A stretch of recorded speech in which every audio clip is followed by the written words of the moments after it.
Bonjour Michel Venac, pour commencer, est-ce que vous pouvez vous présenter? Écoutez, voilà, je suis maire de cette ville. Je viens d'exercer un premier mandat depuis 2014. Auparavant, j'ai été pendant plusieurs années l'adjoint au maire de Biarritz, Didier Brotra. Donc je connais parfaitement les dossiers de cette ville. Et ma vie professionnelle a été celle d'un conseiller en entreprise, puisque j'étais psychosociologue et chargé effectivement d'opérations de conseil. Je suis maire depuis la dernière élection et je me représente pour un deuxième mandat. Justement, qu'est-ce qui vous motive à vous représenter? Trois choses. La première, c'est que j'ai un bon bilan. Alors, tout le monde n'en est pas convaincu, bien évidemment, mais moi j'en suis convaincu et j'en suis fier. Et tout le monde peut le vérifier. Il suffit de prendre mes engagements de 2014 et de les comparer à ce que j'ai fait. C'est un travail simple, mécanique, et qui montre effectivement que mon bilan a été satisfaisant dans la mesure où j'ai tenu 80% de mes engagements. Et c'est pas mal. La deuxième raison, c'est que il y a des grands dossiers en cours aujourd'hui sur lesquels j'ai beaucoup travaillé. Je pense au Palais, je pense à Aguilera, je pense à l'aménagement de la ZAD d'Irati. Ce sont des grands dossiers d'une grande complexité sur lesquels j'ai beaucoup travaillé, je le répète, et sur lesquels j'ai l'expérience de ces dossiers. Et je pense que je suis certainement peut-être le plus à même de les mener à bien et de les réussir.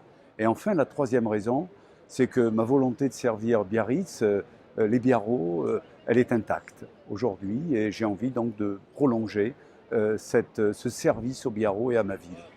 Quelles seraient les 3 mesures phares que vous voudriez mettre en avant aujourd'hui?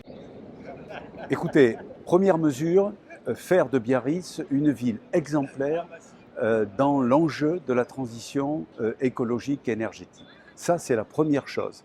Nous avons fait beaucoup déjà pendant ce mandat, dans ce domaine-là, mais il faut faire encore davantage. Ce n'est pas une option, c'est un devoir.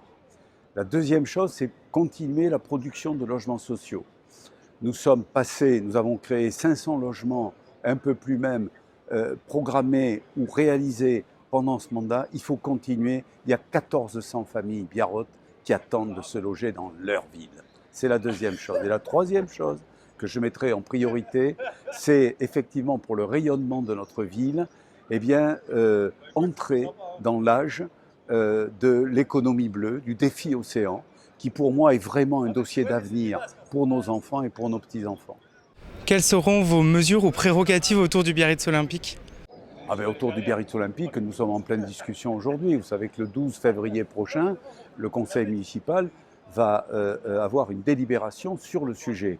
Et mes prérogatives, c'est simplement de discuter comme maire aujourd'hui avec les dirigeants du BOPB pour trouver une solution qui ménage à la fois les intérêts de la ville et également les intérêts du BOPB.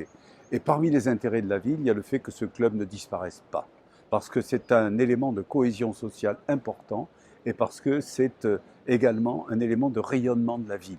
Donc je suis sur le dossier depuis plusieurs mois et je pense que nous allons trouver la solution qui permette de rendre compatibles les intérêts de la ville et ceux du club. Vous avez parlé d'écologie, d'océan aussi. Comment aujourd'hui on peut garantir aux Biarros d'avoir une qualité de l'eau optimale toute l'année? Quelles sont peut-être vos mesures autour de cela? Mais on l'a déjà. Depuis les 3 dernières années, l'ARS classe toutes les plages de Biarritz en catégorie excellente. Toutes les plages de Biarritz. Nous avons une méthodologie extrêmement fine pour effectivement vérifier la qualité des eaux de baignade quotidiennement. Et lorsqu'il y a une dégradation de cette qualité à la suite de violents orages, nous interrompons la baignade et nous le disons aux baigneurs pour qu'ils le sachent, ou aux surfeurs pour qu'ils le sachent.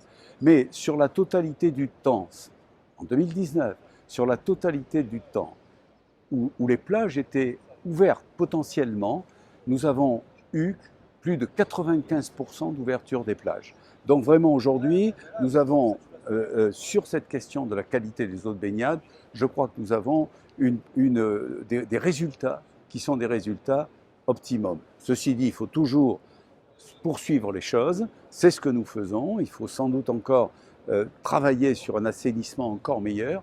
Mais une fois de plus, depuis 3 ans, nos plages sont qualifiées d'excellentes par l'ARS. Merci beaucoup Michel Venac. Merci à vous.